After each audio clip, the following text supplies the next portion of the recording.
I start with the story of Aysha, who was born in a patriarchal society of India, where sons were given more preferences over the daughters. And she struggled to find her identity. And because she was never supported, she went through her experience of sexual abuse within her own relatives, and because she was never allowed to speak or express herself, that trauma suffered inside her, froze with her feelings over the years. She grew up like this, thinking all to herself what my life is going to be about. When Aysha decided, and she grew up and became a mother, she had bonding issues with her own child because she never knew, she was so disconnected from her own emotions that she didn't know how to connect with her own child. And that was her journey and the daughter's journey of Aysha years later. When Aysha became a grandmother, her grandchild had a disconnect with her own mother because her own mother had not healed from her trauma, and that was her journey. We can very fairly say that multi-generational systemic psychotraumatology shows about traumatic experiences in generation 1. This bonding disorder in generation 2 increases the high risk of more traumatic experience, and the bonding disorder in generation 3 with very high risk of trauma experience.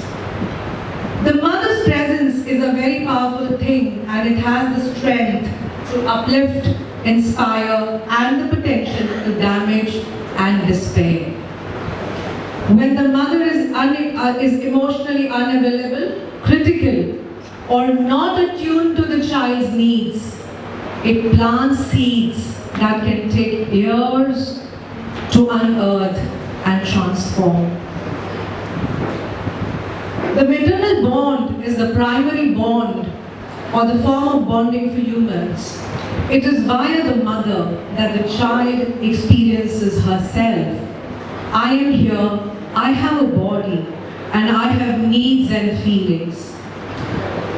Bonding to the mother is the foundation of psychological patterning to every human being. It is this original bonding is missing or is seriously disrupted, the psychological and emotional foundations of an individual and exceptionally unstable and subject to disturbance.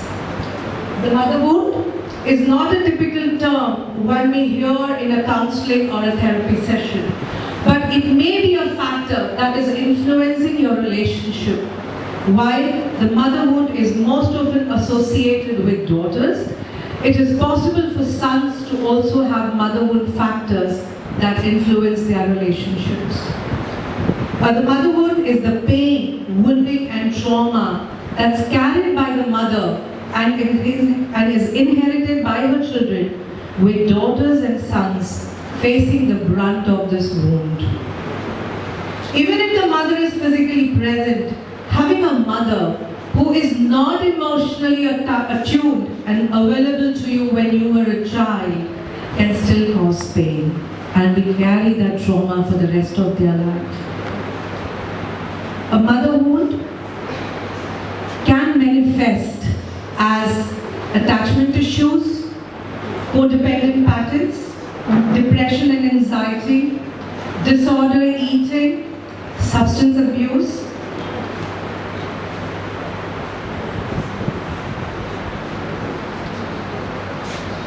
The mother wound can also, we talk about so much about weight gain. Sometimes we do not realize where is so much of weight coming from and what is the emotional trauma that one may be carrying in their body.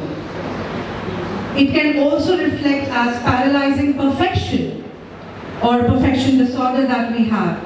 Lack of self-confidence, self-sabotaging behavior patterns in interpersonal relationships. We see symptoms of low self-esteem, a cruel inner dialogue, or we call a critical inner child that one carries within themselves.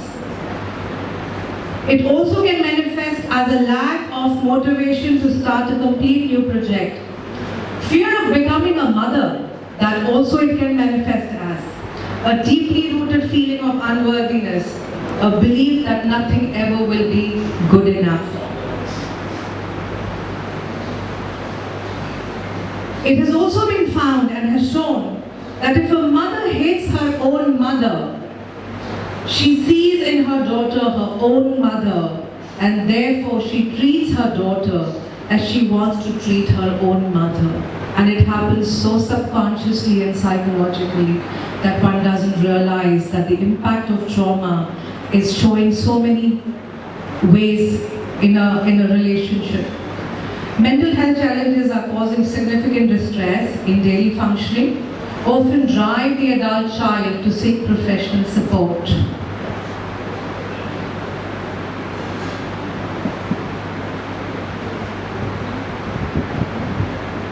A mother who has suffered trauma will inevitably pass her trauma, or rather pass her traumatic experience onto her child in some form or the other.